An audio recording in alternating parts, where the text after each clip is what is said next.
Welcome back to Catholic Conversations. As always, I'm your host, Joelle Zarnowski, and this week we are joined by Sister Katie Eiffe. Thank you so much for being here today. Thank you for inviting me. Yeah, and so our listeners probably all recognize you from the Synod and doing your Synod Minute, which I loved those videos, Yes.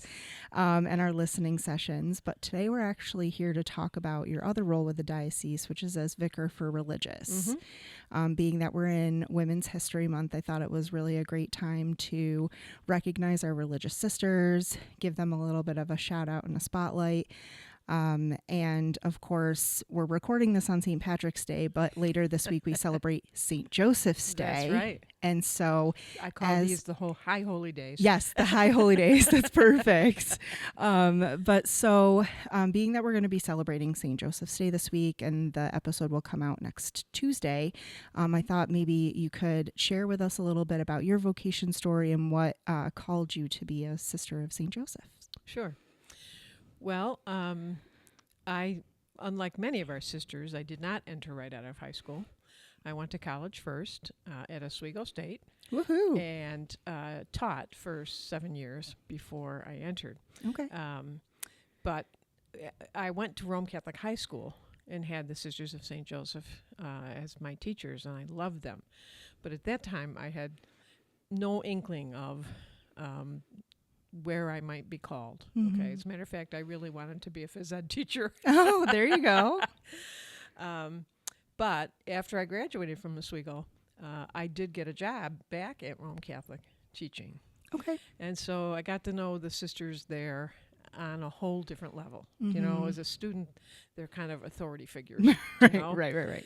As a teacher, they were my colleagues and became my friends.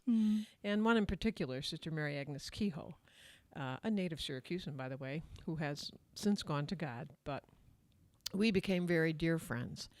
And she would invite me occasionally to come to the convent for prayer and dinner, or we'd go to other events together and so on. And I began to think, what really attracted me, Joelle, was the sisters were so joyful. So, really, there's a funny story. Mary Agnes and I decided to go up north for a day during the summer, and we were sitting on the beach at Nick's Lake. Okay. Up near Old Forge. And I was struggling because I wanted to ask her about it, but I wasn't courageous enough. And all of a sudden, out of the blue, she said to me, "Katie, have you ever considered a religious vocation?" I fell right back on the sand. I said, "I've been sitting here trying to figure out how to ask you." Yeah. So, in conversations with her and my friendship with her, I decided to try it, and so I didn't enter until I was 27 years old, which again is unusual for that time, not anymore, but that was almost, let me think, that was 1977 that I entered, so 48 years ago. Yeah.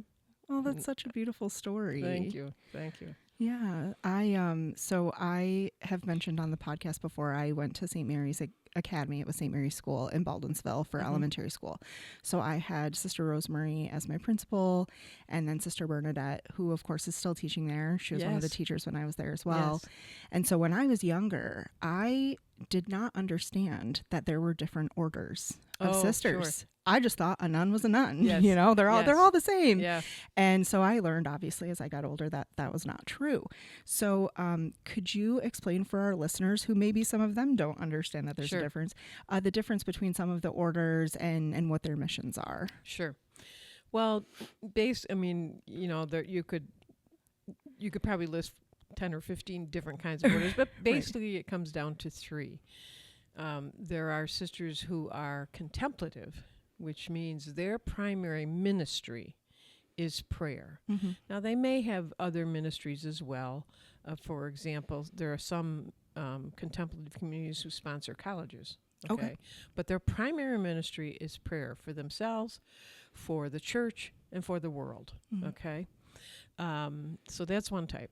A particular kind of contemplative religious life is cloistered, where sisters live in a convent or a monastery, but they do not go out and perform other ministries.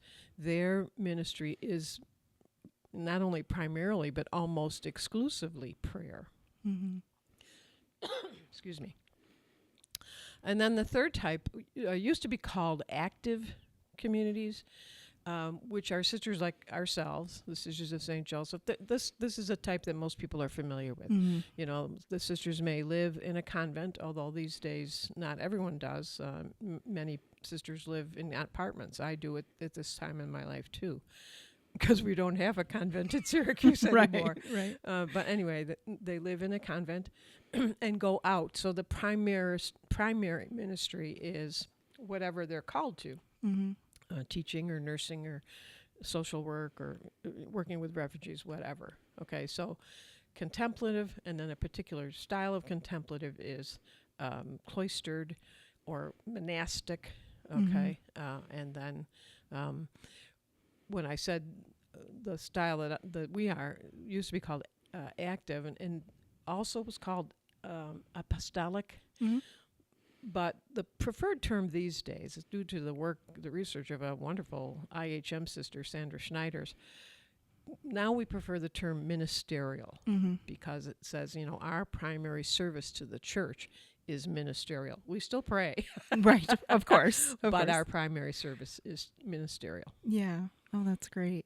Yeah, there are so many different orders that I just was not aware of. And then to know that there's kind of like those three main groups, and then obviously you have different orders underneath them. So we have Sisters of St. Joseph's, we have Sisters of St. Francis, especially here in our diocese. We have a very large number of both Sisters of St. Joseph and Sisters of St. Francis. Right. And then I know my dad's aunt, so my great aunt, she's a Maryknoll sister. Oh, so yes. she did mission work in El Salvador for many, many years. Ooh. Yes. And so she's now living stateside in Ossining at the convent there with her other sisters. But yeah, it's amazing to hear about all the different orders and all of the different work that they do. So there's a lot of different options for women who are considering religious life. Exactly.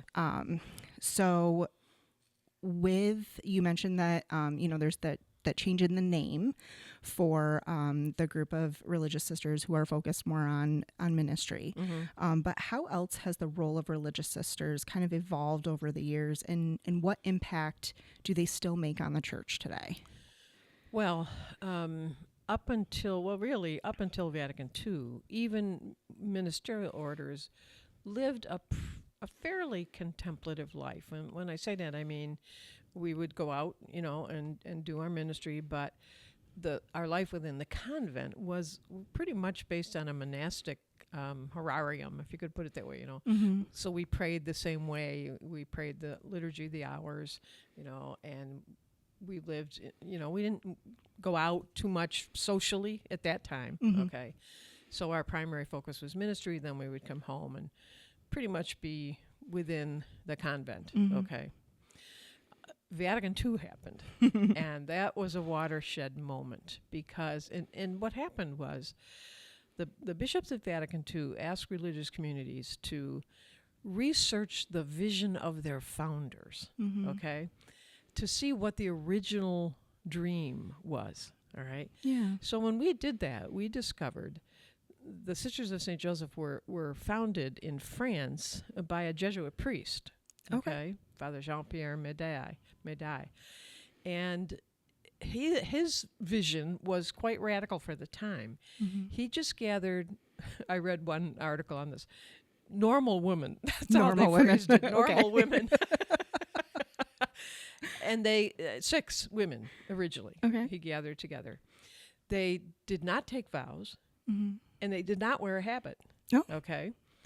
But in 1650, he had written a rule for the sisters, and it was approved by the Vatican. So at that point, we became a formal religious community with vows, but without a habit. Without a Now, habit. 1650. Think of it. His idea was he exhorted the sisters to divide the city and go out and see what are the needs of the people. Okay. And He did not want the sisters to be considered separate from the people of God. And so there he said, dress in the manner of the women of the time, literally of widows of the time. Okay. I'm so sorry. You're fine.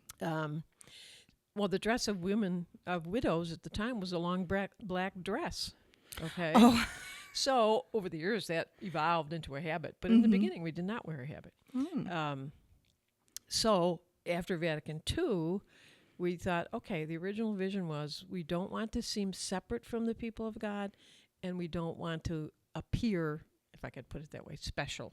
Okay. Right. So we returned to wearing Regular normal clothes. clothes. Yeah. Normal. Yeah, normal. The same clothing that the lay people wear. Yeah. Okay. And a lot of people don't understand that, why that change was made almost across the board, Right. in this country anyway. Yeah. The other thing that has evolved, of course, is our ministries. And when I entered the Sisters of St. Joseph here in Albany, and I'm skipping, 300 years of history. That's okay. But we kind of primarily had two choices. And prior to Vatican II, your ministry was determined by the superiors, okay? So if they needed teachers, you became a teacher. If they needed nurses, you became a nurse. Oh, okay. Okay?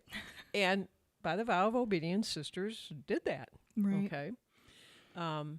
After Vatican II, we were encouraged to discern the gifts that God has given us with the superiors, okay, not independently, Right. but with the superiors. And then we were encouraged to find ministry where we could use those gifts, okay?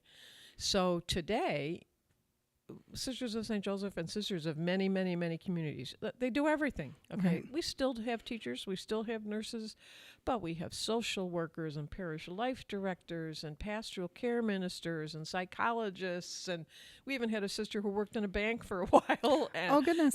So the wonderful thing is it's very much in the line of what the Synod has proclaimed, that all people are called to ministry using the gifts that God has given them. So we are called to share our gifts, just as you are called to share your gifts in service to the people of God. Right. So, we have very few teachers anymore, very few nurses, but dozens of ministries. Yeah.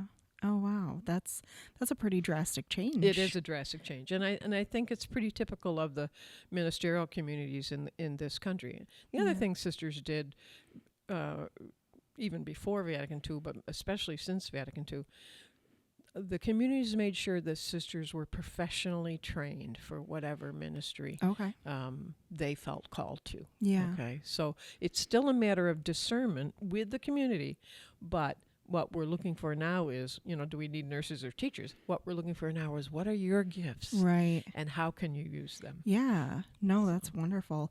On our episode a couple of weeks ago, we talked with Beth Hoy about stewardship. Oh, yes. Which very much is, what gifts God has given you and how you can use those gifts to give back to others. So, very, very similar, obviously. And I would think, too, that if you are a sister who has been given the gift of someone who could be in the role of a nurse, that's wonderful. Yes. But nursing is definitely not for everybody. Exactly. Exactly. And so I can only imagine that there, in the past, would have been times where it was very difficult for some of the sisters because that just was not a gift that they were given. And that was true. So, that was true. Yeah. Sadly, that was true. Yeah. And, if it was not where their gifts led them, it made the ministry very difficult for the people being ministered to. Right. Do you know? Right. So, yeah. But see, the key now is what we have come to recognize is we are all called to ministry by baptism. Mm-hmm. And there are different ways to live that, Right. to live our baptismal call. Right. Religious life is one. Right. Yeah, absolutely. Absolutely. So, I'm sure that we probably have some young female listeners that, hearing this conversation, it might have, piqued their interest. Mm-hmm. Maybe they're starting to hear that call to religious life. They're curious about it. What advice would you give to young women? Maybe they're not even necessarily young. Maybe this is, later in life and Sure. they're rethinking, Sure. their path. What advice would you give to women who feel called to religious life and maybe unsure about taking that next step? Sure. I think that's very normal, for one thing, to say, that certainly was my experience. Is this where you want me, Lord? And not being sure of it.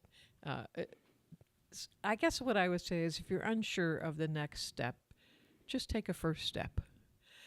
And that could be, well, first of all, always, of course, pray for guidance, pray for wisdom, pray to the Holy Spirit to say, show me if this is the way. Yeah. And secondly, if you know some sisters, you might want to call and ask for information about that community. Because as I said, there are many, many different communities, Right. Many variations of the three that I mentioned, the Right. three styles,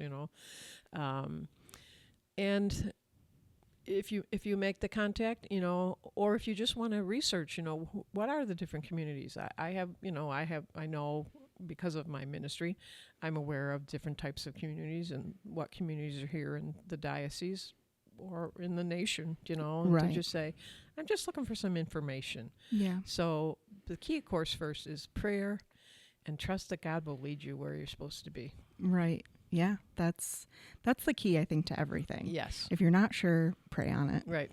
The Lord will send you to the Right. right place. Right. You will end up where He feels you are meant to be.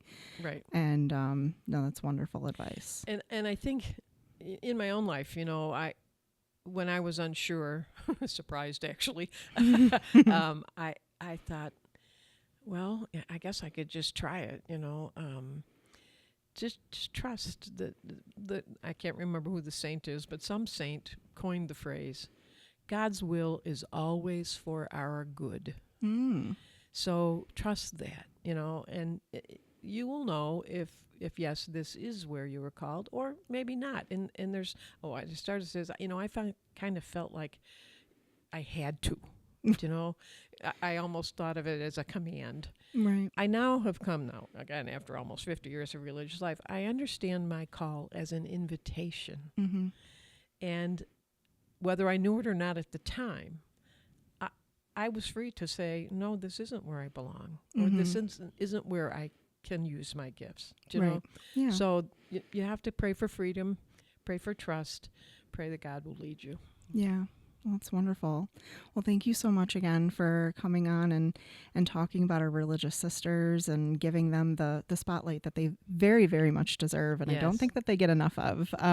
So we do have our vocation promotion office will have their vocations picnic Yes. this summer. I believe it's August 4th, but Right. keep an eye on our social media. Right. And a bunch of our religious Right. sisters are there. So if you're a youth Yes. under the age of 18 and you're curious and you want to come and Yes. learn more, Yeah, that's a please wonderful do. event, the picnic. Yeah. Can I say one more thing? Yeah, absolutely. Which just went out of my head. Oh dear, it's gone. That's okay. There's so many opportunities for Yes. people to interact. I remembered. Yes, go ahead. Okay. I wanted to highlight, for example, you've been very gracious in asking me about my experience as a sister of St. Joseph, which I love. But remember, we have a saint from our diocese. We do. The Franciscan Sister Marianne Cope. We do. And, I mentioned all the other ministries. Way early on, we had Sister Vera, who was a sister of St. Joseph, who founded Vera House. Your house, You know, yes. so Yep. Our founder said, when he first called those women, he said, do all the works that of which women are capable. Mm. Now, in 1650, that was a pretty radical thought. Absolutely. But today, that's what we encourage. Do Yeah. all the works for the church, for God, for the people of God. Yeah. Perfect. Well, thank you so much again. And thank you to our listeners for tuning in. And we will see you next week. Great.